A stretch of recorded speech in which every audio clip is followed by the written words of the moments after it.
Bueno, hola, ¿qué tal? Hola a todos. Hoy vamos a trabajar la lectura de Deval, el mecanismo del desarrollo, y para eso lo que vamos a charlar es que con esta lectura vamos a inaugurar la unidad 3, que es la unidad de desarrollo psicogenético, y lo que vamos a ver es esta lectura que se basa en la teoría no psicogenética de Piaget. Bien, esta teoría que se llama la lectura del mecanismo del desarrollo nos va a hablar de cómo se produce, digamos, en el ser humano, en el sujeto o en el individuo, cuál es la teoría, digamos, que sustenta el desarrollo mental, ¿no? O el desarrollo cognitivo de las personas. En este caso ya habíamos visto también desde esta perspectiva de toda la materia que en la interrelación entre el organismo y su ambiente, ¿sí? O entre el sujeto y su contexto, había un rol activo, ¿sí? Decíamos que había una interrelación entre los dos, de que el sujeto no era un sujeto pasivo que recibía estímulos, sino que era más bien activo, y que en esta actividad que genera el organismo hacia el medio, lo que tiene que hacer es adaptarse a él. Es decir, vamos a usar esta palabra, la palabra adaptación, no como la usamos todos los días a menudo, sino que acá va a ser un concepto clave. El concepto de, digamos, de adaptación, la adaptación resulta clave para que el organismo pueda, digamos, adaptarse obviamente al ambiente, no solo adaptarse al ambiente, valga la redundancia, sino que lo que sucede es que facilita la supervivencia de la especie. Es decir, vamos a ver acá tres palabras clave. La primera es adaptación.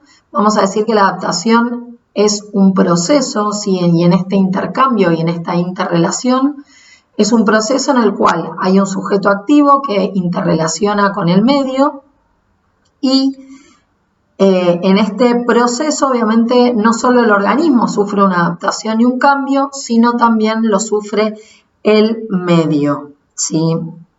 No importa acá si el medio es natural, si el medio es social, sino que hay una modificación de ambos en mayor o menor grado, ¿sí? Esta modificación, obviamente, del organismo en función del medio, ¿no? Es lo que favorece la modificación del organismo, obviamente, en función del medio. Bien, también tenemos otra palabra clave, no solo la acomodación, ¿sí? Que hay cambios, que es un proceso donde se generan cambios tanto en el organismo como en el medio, sino también tenemos la palabra clave número 2, que se llama la asimilación, ¿sí? La asimilación va a ser la incorporación, ¿sí? Que el organismo hace del medio, es decir, como la información que ingresa, ¿sí? O lo que puede llegar a incorporar el organismo, ¿sí? Del medio o del contexto, lo que puede llegar a incorporar en un primer momento.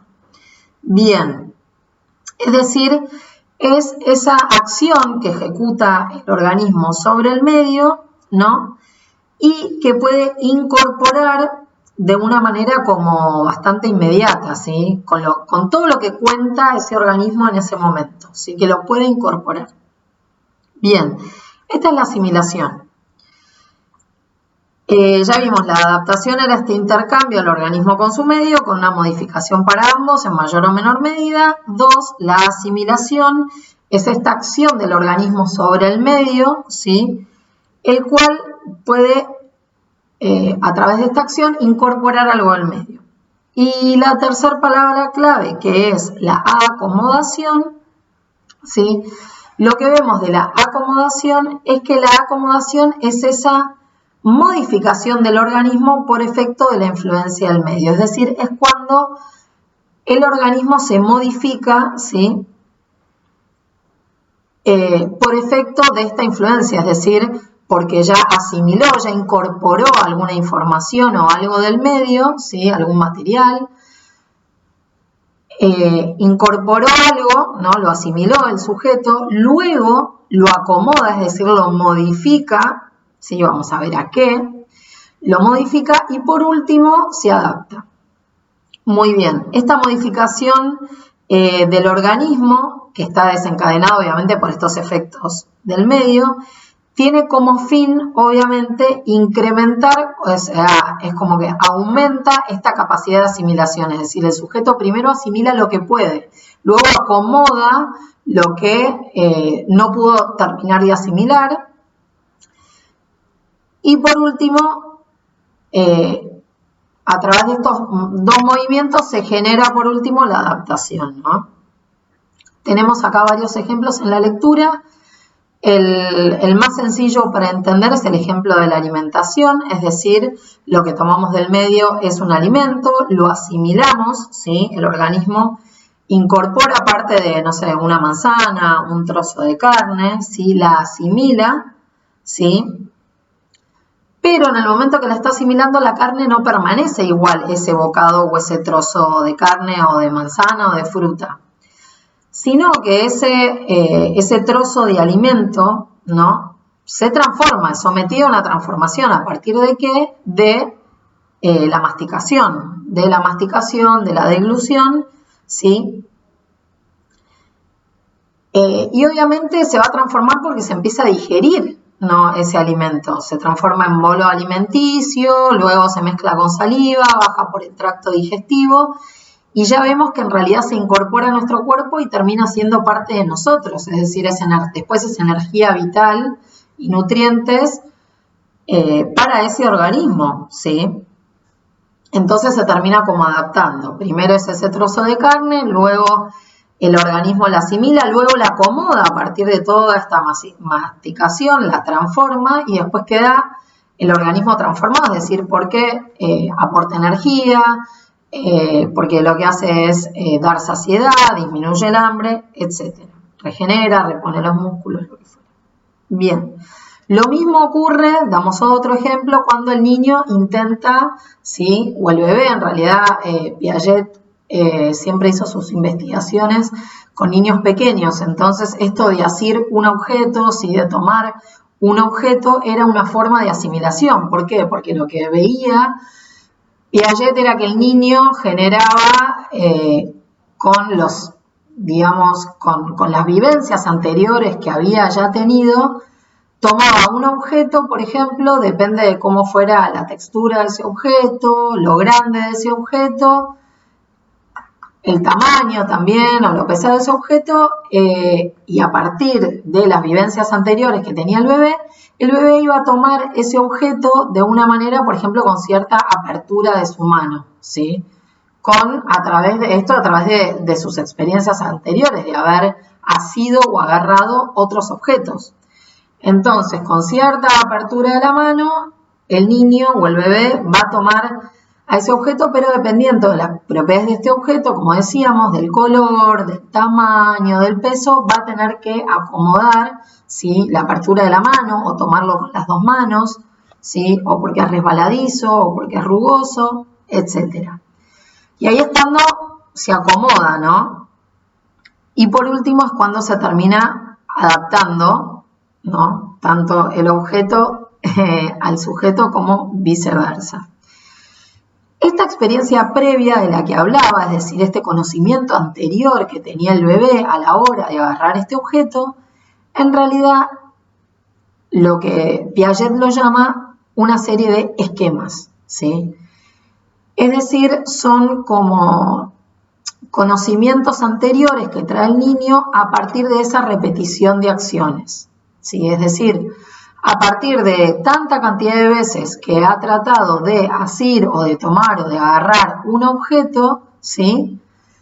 El niño ya sabe de antemano, por ahí reconoce en sus esquemas otros objetos similares, ¿sí?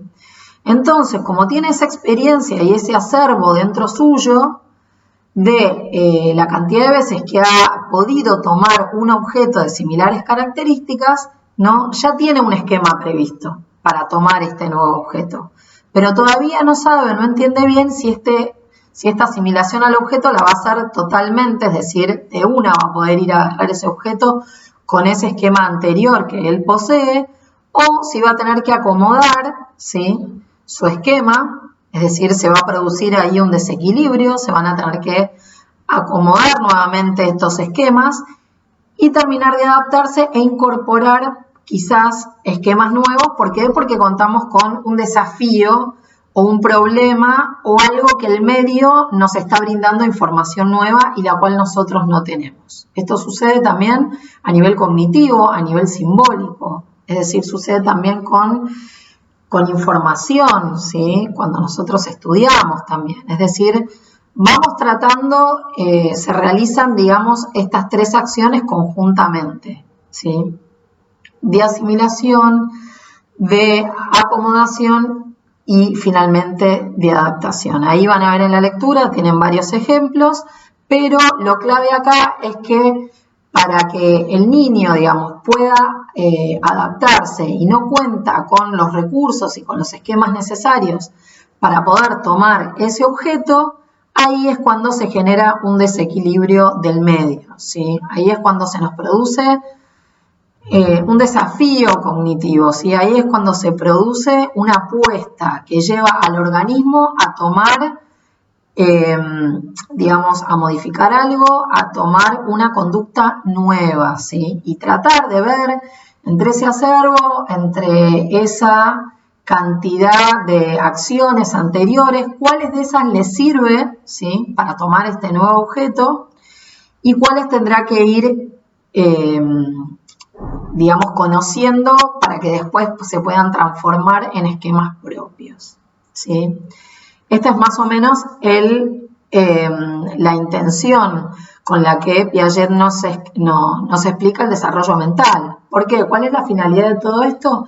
La finalidad de todo esto es que el organismo, en este caso lo llama el organismo porque, bueno, Piaget parte de la biología también, él es biólogo y parte de la biología aclarando que su teoría psicológica es una prolongación, ¿sí?, del desarrollo biológico. Él cree eso en el ser humano. Y también asume, digamos, que el organismo necesita cierta tensión, ¿sí?, para que se juegue este desequilibrio no dinámico y que se pueda actuar de otra manera, ¿sí? En este procedimiento, obviamente, de asimilación, de acomodación y de adaptación, se van formando nuevos esquemas que después van a formar parte de la caja de herramientas, por decir algo, que las personas poseemos para resolver nuevos problemas, ¿sí? Esta sucesión de acciones, ¿no?, que son los esquemas, que pueden ser acciones materiales,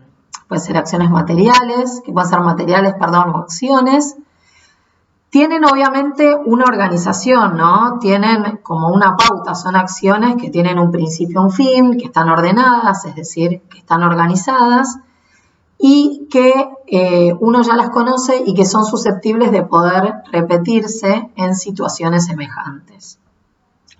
Y así poder constituir, digamos, un progreso, un desarrollo mental mayor y más complejo, ¿sí?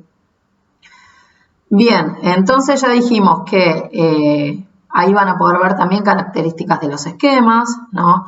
Esta sucesión de acciones que pueden ser reales o mentales, que tienen una organización determinada, que pueden aplicarse también a situaciones semejantes y que se necesita un elemento del ambiente que sea desencadenante y que sea, obviamente, el que pueda generar, ¿no?, esta acomodación del sujeto.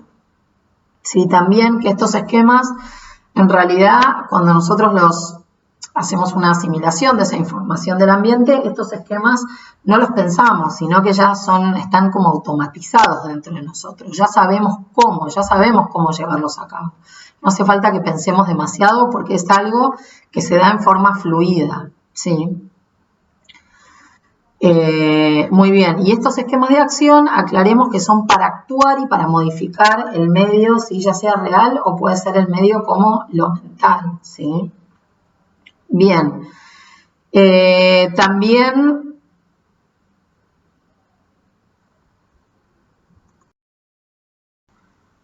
Bien, también es importante recalcar que entre este interjuego, entre asimilación, acomodación y adaptación, lo que sucede en realidad con los esquemas es que, bueno, los esquemas cuando se van complejizando, ¿no? Y las dificultades del medio también se van haciendo mayores y esto le genera un desafío al sujeto. Cuando le genera un desafío demasiado grande, el sujeto por ahí no puede tomar este desafío porque los esquemas con los que él cuenta no son los adecuados ni siquiera para poder valorar esta situación nueva. Entonces, por ahí la situación es muy distinta a su experiencia anterior y es allí en donde va a necesitar de un esfuerzo, de un trabajo mucho mayor, ¿no? Tomando las dificultades progresivas y poco a poco tratando de asimilar lo que pueda del medio, tratando de estudiar esa situación, ¿sí? O de realizando también acciones nuevas, es decir, algo siempre no, lo que decimos acá es que el organismo o el sujeto no es una tabla rasa, sino que ya viene con un bagaje de esquemas de acción anteriores, ¿sí? Y que eso va a ser lo que se combine por ejemplo, movimientos diferentes, o sea, por diferenciación o por combinación de sus esquemas que son más simples para poder complejizarlos, ¿no? Y de nuevas acciones para poder crear esquemas nuevos, ¿sí? Es muy difícil crear un esquema desde cero, ¿sí? Porque siempre tratamos de incorporar la información que ya conocemos, ¿no? Y después nos vamos acomodando y nos vamos adaptando, ¿sí? A lo que no, a lo que es nuevo. Y esto lo hacemos también con estas variaciones en las acciones, por diferenciación o generando alguna acción diferente o combinando algún esquema anterior que el sujeto ya tenía con algo de lo nuevo, ¿sí? Que todavía no haya acontecido, ¿sí? Entonces, eso es lo que nos brinda también las situaciones nuevas, ¿sí?